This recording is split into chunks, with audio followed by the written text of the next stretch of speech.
Bonjour tout le monde. Aujourd'hui, j'aimerais vous parler de la pulsation. C'est quoi ça, la pulsation?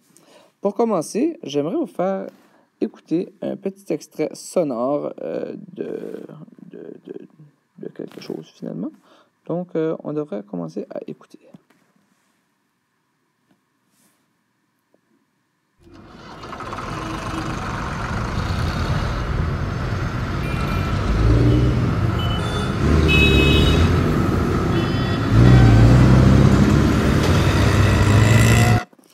Comme vous avez pu remarquer, c'était plutôt des bruits que d'autres choses. Il y a une différence finalement entre du bruit et puis de la musique. Puis la grosse différence, c'est la pulsation.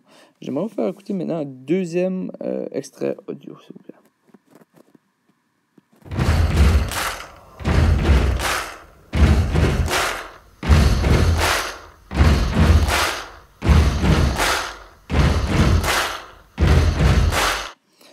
Comme que vous avez entendu, ça, c'est des pieds qui frappent par terre, puis des mains qui frappent ensemble.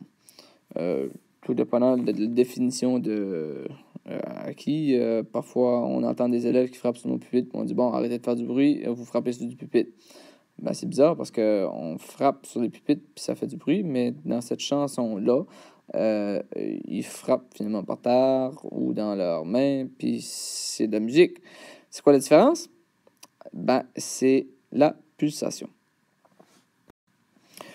Je vous ai dessiné une ligne. Cette ligne-là représente le temps qui commence juste ici et qui va se terminer ici. La pulsation, c'est quoi? Ben, si on suit les dictionnaires, etc., il y a des grandes définitions comme c'est de l'accent intervenant de la manière cyclique au début de chaque temps. C'est tous des gros mots pour dire que finalement, ce que c'est du temps qui est divisé en différentes parties. Différentes parties qui sont égales. Donc, si je les prends, je divise vite comme ça, là. C'est à peu près égal, ça.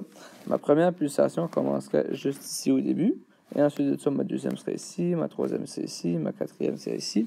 Un peu comme des secondes. Le temps, nous autres, on est habitués de travailler avec des minutes, des secondes, des heures, etc. Mais c'est un peu la même chose. La pulsation, on peut comparer ça à des secondes.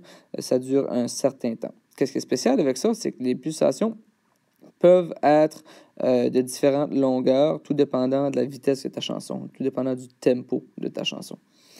Donc, comme on peut voir ici, entre ma première et ma deuxième pulsation, il y a du temps. Entre ma deuxième et ma troisième pulsation, c'est une petite affaire plus grande, on va imaginer que c'est la même chose.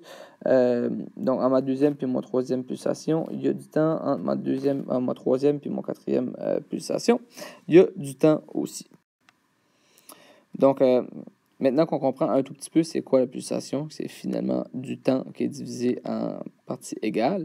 Qu'est-ce qui est spécial avec ça? C'est qu'étant donné que c'est tout divisé en parties égales, on peut prévoir quand est-ce qu'arrive la prochaine pulsation. Donc, étant donné qu'on sait quand est-ce qu'il vient la prochaine pulsation, ou le prochain boom, ou le prochain clic, ou appelle-le comme que tu veux, ça fait que notre cerveau vient comme habitué, puis il vient aimer ça. Je vais prendre comme exemple la pièce de Queen qui était We Will Rock You. On peut l'entendre direct au début, là, ça fait pied, pied, main, pied, pied, main, pied, pied, main. C'est comme une régularité. Qu'est-ce qui est spécial, c'est que le pied et pied sont un côté de l'autre assez rapidement, puis le main, lui, il va durer une petite affaire plus longtemps. Alors ça fait pied, pied, et main plus longtemps, pied, pied, main, etc.